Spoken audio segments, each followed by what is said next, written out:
Ya pemirsa yang dirahmati Allah, ada 290-an rumah tahfiz yang berkumpul di satu lapangan besar. Saya nangis loh, nggak tahu nyewanya, nggak tahu beli rumah untuk anak-anak tahfiz itu mukim, tidak juga mikirin berasnya mereka apa. Allah eksekusi lewat orang-orang yang kemudian dipilih Allah untuk membantu saya mewujudkan impian saya punya 1000 pondok itu. Ini sama dengan saudara-saudara semua. Saudara tinggal minta sama Allah, udah datang sama Allah, minta sama Allah, come to him, talk to him. Come to Allah, talk to Allah.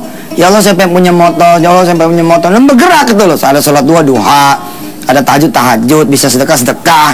Lalu kemudian lewat abang ente Allah ngabulin hajat ente. Abang ente ngomong, saya pengen beli motor yang baru. Motor abang udah buat kamu aja, tapi bayarin ya. Cuman bayarnya nggak usah sekarang, kapan aja kamu bisa. Itulah Allah pilihkan.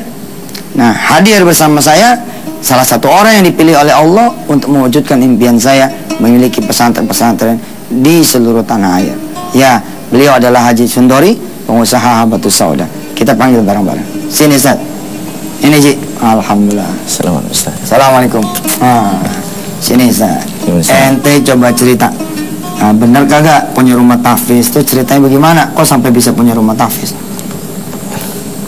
Bismillahirrahmanirrahim. Ya, sebenarnya saya sudah lama berteman dengan Ustadz Yusuf Mansur. Sudah dari 2007 insyaallah. Dan karena perkenalan ini saya tergerak juga untuk bagaimana saya bisa mewujudkan cita-cita Ustadz Yusuf Mansur.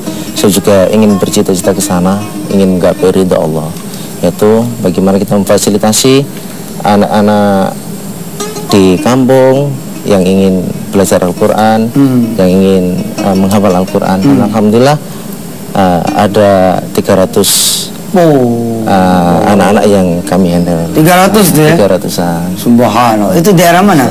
Daerah Tuban. Tuban, Masya Allah, Masya Allah, Masya Allah. Itu apa bentuknya? Rumah kah? Atau rumah. Dan saya bergerak lagi, insya Allah saya pun akan mengajak teman-teman untuk bisa mendirikan rumah tahfiz juga. Itu teman-teman pengusaha gitu ya? Teman-teman usaha, dan termasuk tadi saya kan baru ngomong-ngomong sama Ustadz, bagaimana saya nanti kan Ustadz mau ke Tuban tuh. Nah, saya punya teman di sana, nanti kan ada Bupati Tuban, dia punya hotelnya aja minta untuk jadi rumah tahfiz. Jadi tanpa perlu mengubah hotelnya, tapi duitnya aja. Duitnya aja, keuntungannya aja. Betul lah. Pemirsa, kita ngomong cuma 100 tuh. Satu rumah tahfiz cuma 100. Ternyata beliau punya rumah tahfiz anak ke 300. Subhanallah.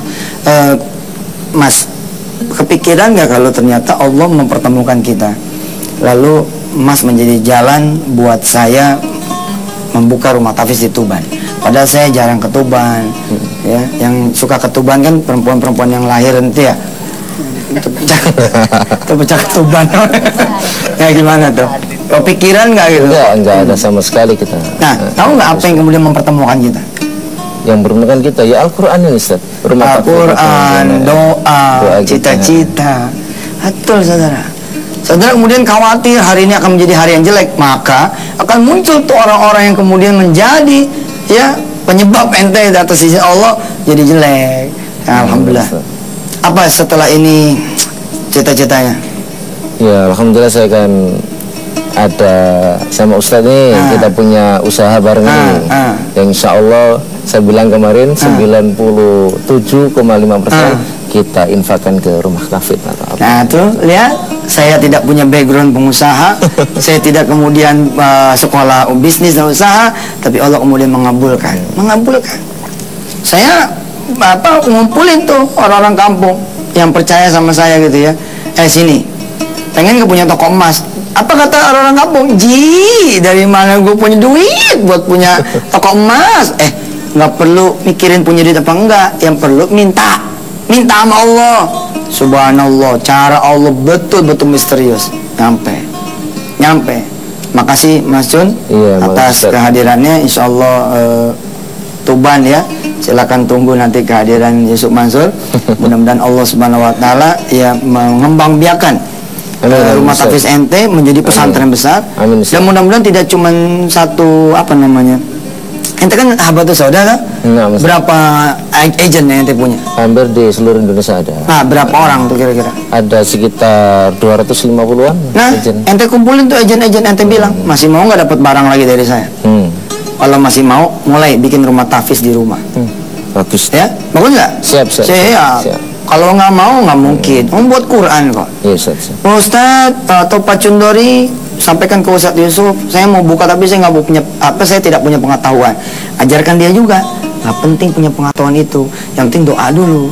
Doa dulu, punya impian dulu, terus bergerak. Siap, Ustaz. Bergerak nyari informasi. Nah, pemirsa, ini sebentar lagi beliau ini akan menjadi tamu kita lagi, mungkin setengah tahun yang akan datang atau 3 bulan yang akan datang, dengan kemudian bicara di depan saudara semua. Ustadz masih ingat omongan dulu apa tuh Cundori? Omongan bahwa saya disuruh Ustadz memerintahkan agen-agen untuk punya rumah tahfiz. Oh iya, saya ingat. Gimana sekarang? Ustadz, setiap agen tuh sekarang ternyata punya 2, Ustadz.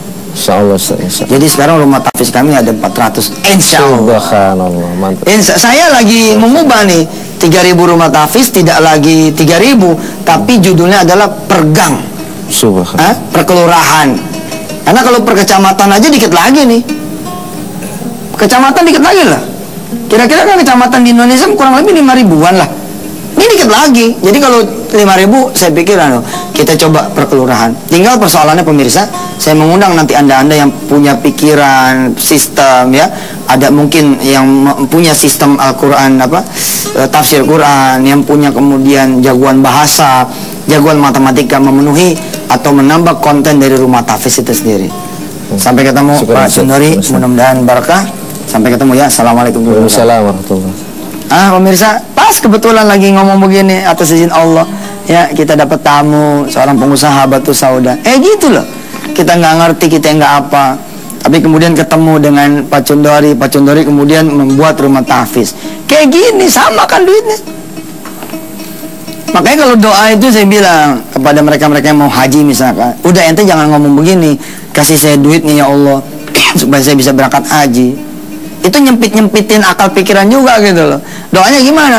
Ya Allah, mudah-mudahan kau beri rezeki saya supaya bisa berangkat haji. Dari mana ya dah jalannya? Yang penting halal, bener, enggak membuat saya menjadi berhutang, tidak membuat saya menjadi susah. Dan kalau bisa pergi haji bukan cuma saya, tapi ada istri saya atau suaminya, para ibu, anak-anak dan orang tua semua. Insya Allah impian saudara akan terkabul kalau saudara tidak cuma bermimpi tapi meminta dan bergerak. Insya Allah.